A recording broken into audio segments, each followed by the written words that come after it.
And we talked earlier this week how Belichick is in charge of everything, and that's where Patriots fans should take some solace. But still, you remove an offensive genius like Josh McDaniels from the building.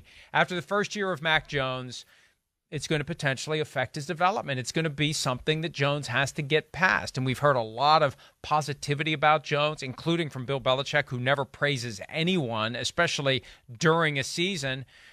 It's going to be one of the more compelling storylines of this season. And yesterday, Josh McDaniels gushing about Mac Jones, and look, that's great. That's great. But McDaniels isn't there anymore. They got to go forward without him, and they got to make it work with Matt Patricia and Joe Judge and Bill Belichick cobbling together an offense. They're simplifying the scheme. We've talked about that previously. They're trying to make it less wordy, easier for the players to digest.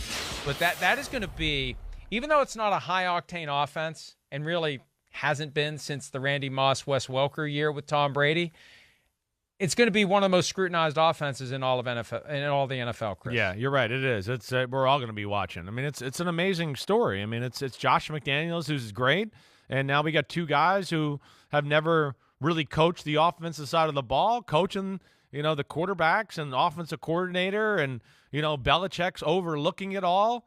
So we'll see where it goes. But, yeah, I'm with you, Mike. I got my questions about it for sure. One thing I don't have my question about, though, to piggyback a little off of what you said and what McDaniels and Belichick said, it ain't going to be Mac Jones' fault.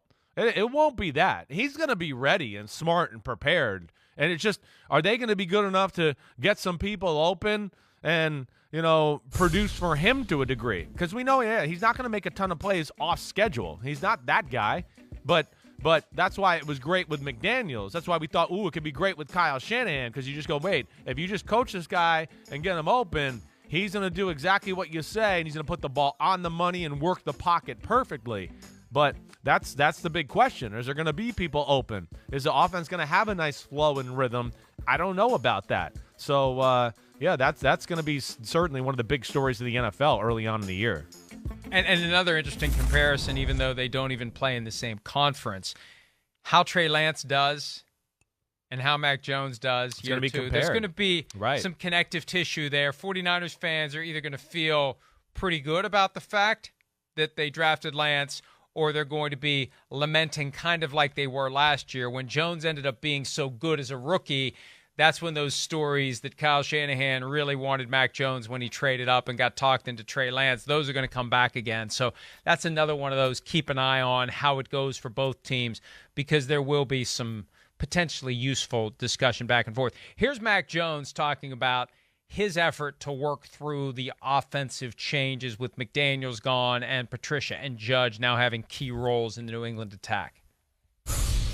We've heard the word process a lot from Bill, and I think a lot of you players and others. Is failure on the practice field, joint practice field, preseason game field, is failure a part of that process that you can accept as the quarterback of this team? Yeah, I think that failure is putting a label on something that's not the process. So, like you just said, we're just trying to focus on the process and not the result, and failure would be considered a result. So we're just trying to work through it all, and like you said, it's just doing the basic things better, and we can all do that. I can do that better. Just get the ball to the open guy and carry on to the next play. I think sometimes, we don't need to overcomplicate it. It's football, and it's a simple game if you make it a simple game. So we're all trying to get there. It doesn't happen overnight, and we're making good progress. So that's all you can ask for. I love whenever I hear something like that, because I really do think a lot of people in the game try to make it seem overcomplicated so nobody gets tempted to try to come take their job. Yeah, and I know that there are parts of it that are very complicated, but it ultimately is pretty simple. It's 11 on 11, and if you're going to throw a pass, right, if you're going to run the ball, it's simple. You block for the guy. And I know that there are more intricate blocking schemes and intricate running plays aimed at blowing holes open and letting a guy run through it. But for a pass play, is the first guy open? Is the second guy open? Is the third guy open? And how much time will I have to make those decisions? That's basically what it comes down to. That's right. And they got to find their process and how they're going to call the game, and, how, again, we all know a lot of the NFL, they got a lot of the same plays. We know that. But it's when you call them, having a feel of what the defense is doing, and the timing and rhythm of how you call it, the setup, right? I mean, making a play that you call a lot, dressing it up to make it look a little different. We're playing that mental game with the defensive side of the ball where they've given you this look, and we're doing this, and we're doing this, and we're doing this, and then, whoa, it's not that. That's what the geniuses do. So that's cool to see, and that was good. Good question by the three idiots at WEI. It's good that they can have a real intelligent conversation. They're really good there. I like them. It's good they're not in class and know how to be better humans. Direct all complaints to Chris Sims QB at Twitter, right? or give them a call. Hey, or listen, text they're him not if making someone fun is of giving out kids his or phone being number. disrespectful, right? Or do that, right? They're cool guys there. They're idiots. So don't listen to that show. Hi, I'm Mike Tirico, and thanks for watching. Make sure to hit subscribe for the latest news and highlights from NBC Sports.